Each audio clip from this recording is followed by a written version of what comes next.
first need to create tickets. So there are two types of tickets that you can create in this dashboard. One is public tickets and another one is private tickets. So now let me explain what is the difference between public tickets and private tickets.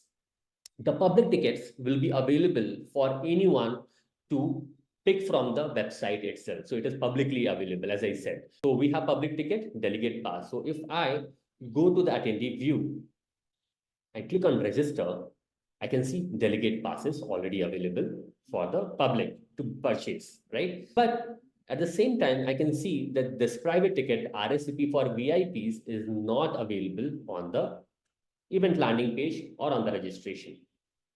That means this is specifically created to invite attendees whom you want to do in a very specific manner. It could be like sending RSVP, sending the share link with them directly. Because though this ticket is not available, you can copy the URL of this particular ticket. And if you open the URL, it will directly take you to the registration form of this particular ticket. Though this ticket is not available for anyone else outside for the public, but you can send the specific person this link directly.